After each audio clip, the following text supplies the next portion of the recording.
prepared to break the silence. I'll be out in the sunshine, running beside the lions. I've been feeling down, but I've been looking up, afraid to fall. God, I've been so down, can you pick me up? Don't let me fall. Can you show me how to face this mess?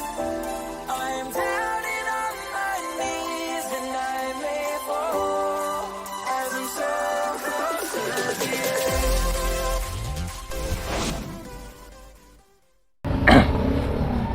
Keren ya Om ya, nggak sia-sia loh Eki datang sini. Ya bangga gitu loh, bangga gitu. Aduh keren juga, udah bisa berbuah juga. Kalau misalkan diasah lagi pengalamannya, diinin lagi, pasti akan jadi lebih bagus lagi. Nantinya tentunya ke depannya ini kan masih skala ini ya, skala rumahan lah, skala hobi. Skala hobi masih belum profesional. Nanti kalau Iya. profesional udah canggih, udah ini udah tinggal nerapin doang ya Om ya. Iya, saya juga bisa ngajak orang gitu loh Om Eki. Kalau yang ngajak itu belum ada hasilnya, gimana kita mau ngajak orang? Betul. Nah. Karena Om juga pengen jadi salah satu orang yang mengembangkan anggur di mungkin orang pertama ya, orang pertama yang Kalau di pesisir selatan mungkin yang selebar ini mungkin saya ya. di pesisir selatan. Ya mungkin di Indrapura itu memang belum ada. Belum ada. Belum ada di Indrapura. Baru Om ini ya, baru Baru Om saya. Dan saya pun Coy. bertujuan begitu Om Eki. Supaya masyarakat saya itu bisa menanam anggur di setiap rumah itu sekurang-kurangnya 2 gitu Om 2. Eki. Ya, 2 gitu loh. Cukup yang genjah-genjah aja. Biar bisa dia itu makan anggur tanpa membeli anggur di pasar-pasar internasional gitu ya. untuk memenuhi kebutuhan pribadinya mereka. Sendiri. Tapi dia udah berpengalaman dengan membuahkan anggur 2 pohon di rumahnya. Untung-untung dia ada niat buat mengembangkan. Jadi bisa mendatangkan sesuatu juga dari pohon anggur itu juga Iya. ya Om ya. Tapi kalau mereka datang di sini sulit buat bibit, insya Allah kita kasih ya bibit lokalnya. Rawatlah bibit lokal ini dulu. Suatu saat kita akan datang menyambung yang genjah apa yang dia mau. Insya Allah ya. Jadi nggak gini usah ya, berpikir guys. mereka itu susah buat mencari Jadi bibit. gini guys, bukannya mengasih bibit lokal dulu nggak langsung impor. Jadi untuk pemberian itu ya emang nggak bagus kalau tahu-tahu kita langsung kasih bibit impor. Iya. Kita harus lihat spesifikasi dari orang tersebut dalam menanam anggur. Iya. Karena ini bukan tanaman murah. Iya. Ini tanaman mahal, maksud di kalangan sultan juga gitu. Iya. Tanaman mewah ya, tanaman mahal. Nah kalau kita kasih langsung ini, kalau misalkan tidak dijaga, tidak tahu dasarnya, ngerawatnya asal-asalan, mati kan sayang. Karena dia punya nilai komersil yang tinggi juga. Dan saya pun belajar dari situ Om Eki. Belajar dari lokal. Kemarin lokal saya yang Om Eki titip sama saya itu sangat berat walaupun lokal gitu loh. Suatu saat Om Eki pasti nanya, lokal yang saya kasih dulu mana? Nah, itu berbuah lebat loh. Tidak dibuang sama Romi. Ada sekresek buahnya. Buahnya. Nah, kata saya, kamu makan dulu buahnya. Itu emang namanya buah lokal asam. Nah, itu setelah dibuang pembuahan, saya sambung. Alhamdulillah sekarang udah panjang, udah mau membuahkan. Jadi umurnya itu sama Om Eki. Kita merawat lokal itu 2 bulan tempat 3 bulan. Nah, 3 bulan ke depannya di umur 6 bulan kita udah bisa membuahkan. Nah kan sama, walaupun kita sekarang nanam itu langsung impornya, itu juga di umur 6 bulan ke atas kita bisa membuahkan. Kalau bisa kan setahun. Jadi kalau buat perawatan itu umurnya sama kalau kata saya Om Eki. Yang penting ada kesabaran di situ, yang penting ada pembelajaran di situ, cara merawatnya bagaimana. Alangkah baiknya belajar di lokal dulu Om Eki. Oke Om, jadi gitu ya. Jadi gini ya guys, gue juga selalu mengajarkan kepada orang-orang yang bersilaturahmi dengan gua Eki Tangerang Grab ya. Gimana? Gue harus kasih challenge untuk dia, gue harus cari tantangan untuk dia. Gue kasih gratis lokalan itu ke orang-orang tuh, gue kasih gratis nih. Lokal belajar, lu harus coba grafting, lu harus memenuhi kebutuhan pribadi lu sendiri, nggak harus beli, tinggal lu kembangkan. Misalkan lu udah suka banget sama varian trans, dan varian trans itu terbukti ya berbuah banyak. udah cukup satu varietas aja, akan lebih mudah memahami satu karakter daripada kita mempelajari begitu banyak karakter. Nah, tergantung kita dari untuk koleksi itu kita untuk memahami semuanya, atau kita tujuannya untuk ke skala bisnis penjualan buah, itu juga tergantung sih tujuannya seperti apa. Kalau tujuan saya pertama di sini kan pengembangan Om Eki, nggak ada bisnisnya. Nggak ada bisnisnya. Jadi kalau masyarakat saya itu pengen nanam anggur, ini lokalnya, gitu. Tapi kalau dia pengen nantinya pengen menyambung impornya, silakan pilih di sini, sambung sendiri. Gagal, coba lagi. Gagal, coba lagi. Gagal lagi. Insya Allah kita akan datang. Nah gitu. Jadi dia itu bisa sendiri tanpa kita. Itu maunya saya. Kalau dia itu bisa dengan kita, otomatis dia tergantung sama kita. Nanti suatu saat kita nggak bisa menjawab pertanyaannya, mereka bilang apa, sombong lah, apalah segala macam. Biarkan mereka itu berkembang dengan ilmunya sendiri. Itulah tujuan saya memberikan dia itu lokalnya itu, Om Eki. Jadi di sini jangan beranggapan saya bisnis apa segala macam, enggak. Saya pengen mengembangkan anggur ini di negeri saya sendiri dan memecahkan mitos-mitos selama ini katanya anggur itu nggak bisa berbuah di hanya Singapura. asam aja isinya. Asam aja. Asam iya benar asam karena mereka dulu mungkin beli anggur jenisnya nggak tahu, tanam anggur nggak taunya Isabel. Kalau namanya sih cantik, Isabel. Nah tapi kalau di orang cantik kali ya, tapi kalau di namanya asam pahit lagi. Kameramen yang ketawa. Om Eki, ada yang tanya kemarin nih, ada yang nge-DM di Instagram saya nih, untuk permasalahan soal bunga PHP. Nah, bunga PHP itu sebetulnya ada beberapa kan harapan dari ibu-ibu ya khususnya. Kalau namanya berbunga itu pasti kan buahnya lebat, tapi ternyata kenyataannya cuma berapa biji gitu kan. Itu sebetulnya normal nggak sih itu kayak gitu? Gitu loh. Ini kalau ibu-ibu di nomor satuin. Ini ketahuan ini. Ini nggak bisa satu kayaknya nih. Titipan ini, titipan. Nah, titipan. Ibu-ibu mana nih? Ibu guys. Om Eki, saya juga pengen melengkapkan pertanyaan kameramen tadi. Nah, tentang PHP tadi. Kalau setahu saya, kalau ibu-ibu PHP apa ya? Ya kan? Ibu PHP apa ya? PHP apa kameramen? Beri harapan. Nah, palsu, kan? Kalau di Hanggul saya ini ada yang PHP juga nggak Om Eki? Ini kenapa ada nih buah ada yang kecil, ada yang besar gitu tandanya gitu loh. Nah, apa itu PHP? Apa emang buahnya segitu gitu loh di jenis-jenis yang lain. Nah, saya sendiri juga belum bisa menjawab pertanyaan ibu-ibu itu PHP. Kalau biasanya saya dengar PHP dari ibu-ibu ya, itu pemberi perhatian palsu ya. Perhatian, bukan harapan ya. PPP P3 dong. P3 itu. Oke, dijawab ya Om Joy ya sama ibu yang bertanya kepada kameramen ya. Kameramen ini siapa namanya? Ian ya Om ya? Ian Santoso. Ian Santoso gitu. Oke, dijawab nih. Kenapa sih ada yang namanya bunga PHP, ada namanya bunga dompolan besar? Dalam suatu batang ya, dalam suatu tanaman anggur itu ada fase vegetatif dan fase generatif. Ada pupuk vegetatif, ada pupuk generatif. Itu sama-sama vegetatif generatif ada, tapi dalam satu bidang yang berbeda. Nah, di saat tanaman sudah mencukupi nutrisi generatifnya atau nutrisi yang sudah tersimpan di dalam batang maupun akar, penuh ibaratnya generatifnya ini, dia akan memunculkan bunga-bunga yang banyak dan besar. Itu kalau generatifnya sudah tercukupi.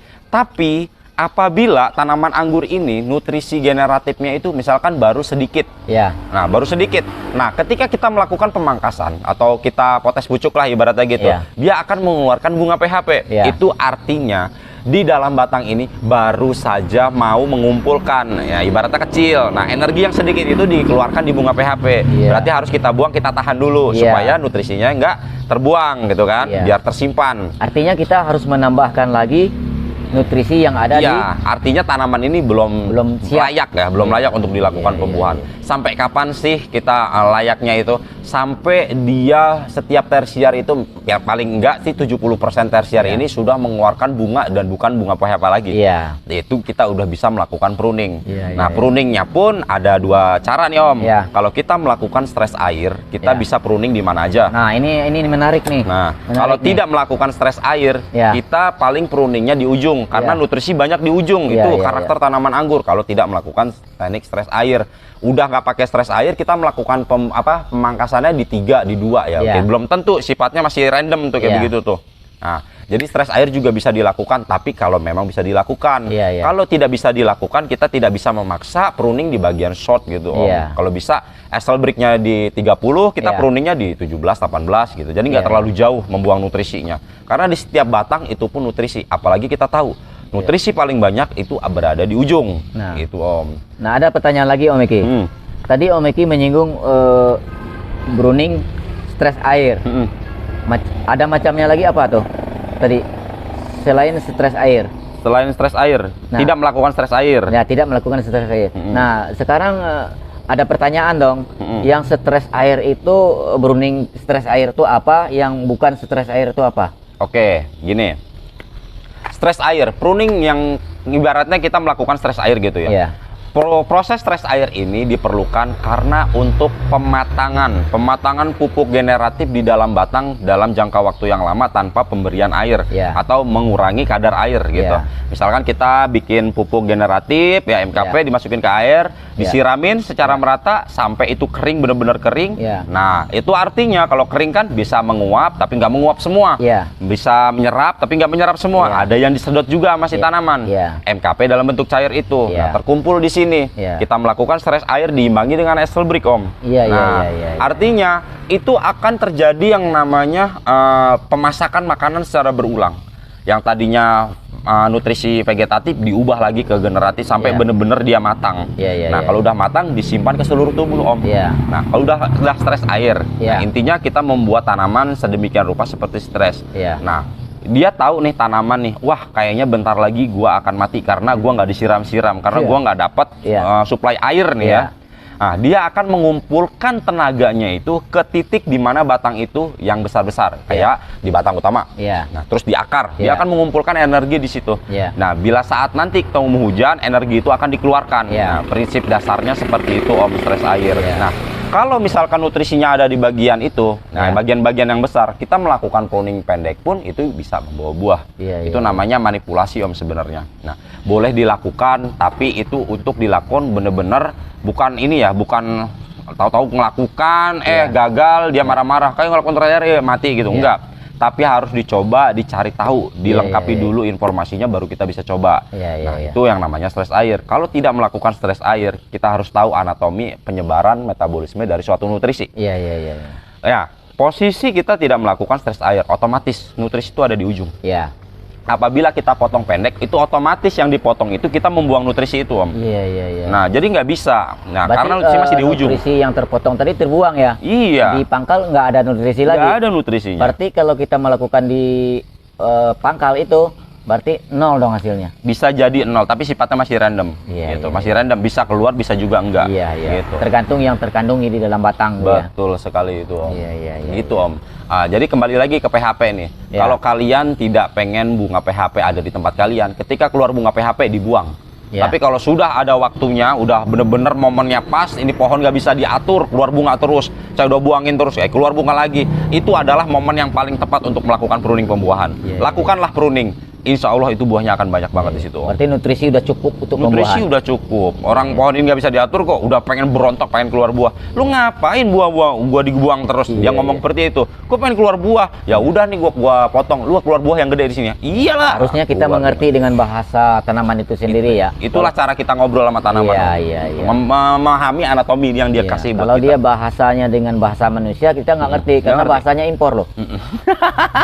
Nggak bisa bahasa Inggris. Yoho. Itu mah Jepang.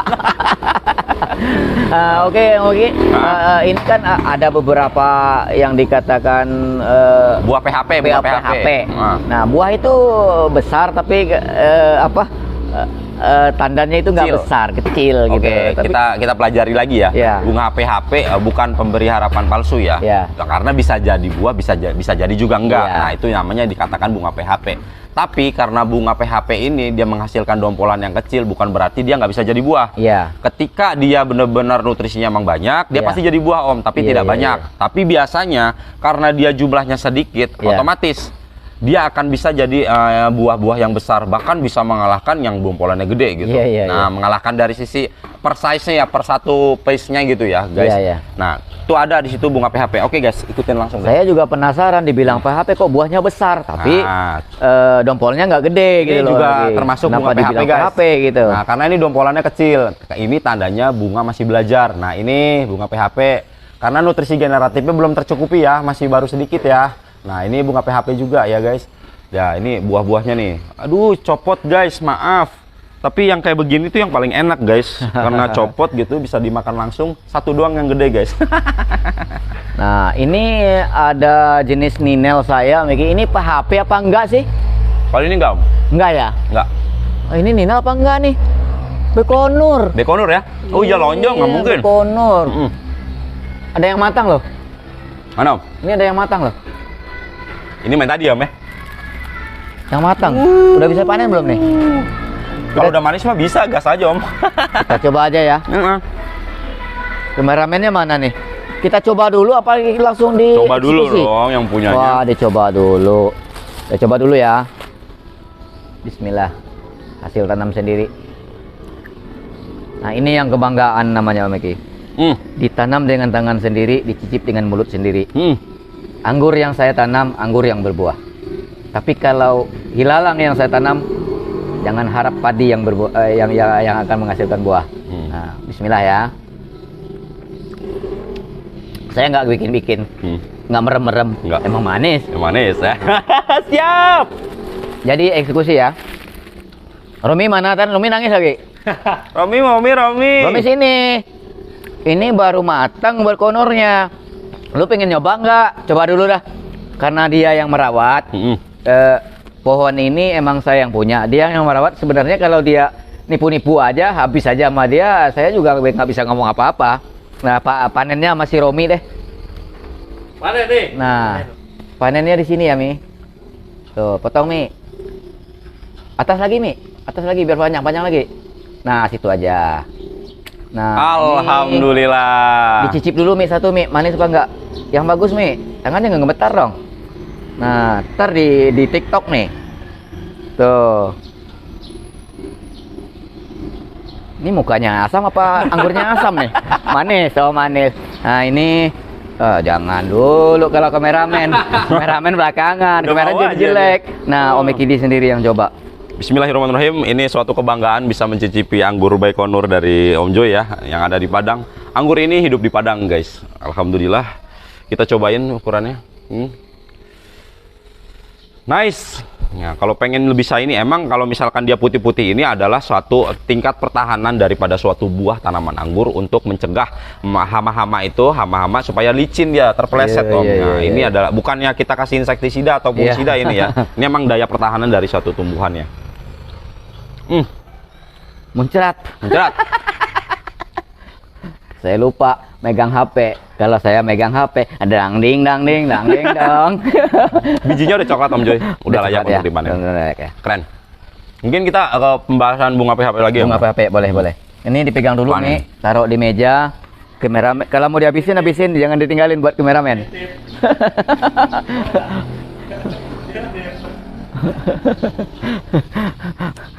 Nih kameramen udah makan aja, dibilang ntar aja. Ini juga termasuk di bunga PHP ya. Kalau misalkan bunga PHP dirawat dengan baik pun bisa akan menghasilkan bunga yang bagus. Nah, kalau kalian ingin merawat, kalau tidak ingin merawat dari awal dari bunga udah dibuang. Kalau udah terlanjur gede ini seperti ini ya rawat aja gitu. Kalau pengen bunganya nggak PHP ya kalian buang biar bunganya sempurna semua juga bisa gitu. Nah, seperti inilah bunga-bunga PHP gitu. Saya baru mengerti itu PHP. Tadinya asal keluar bunga itu buah anggur. Nah, yang PHP, emang sih, Om. Yang PHP itu yang biasa ngucapin. Nah, itu PHP.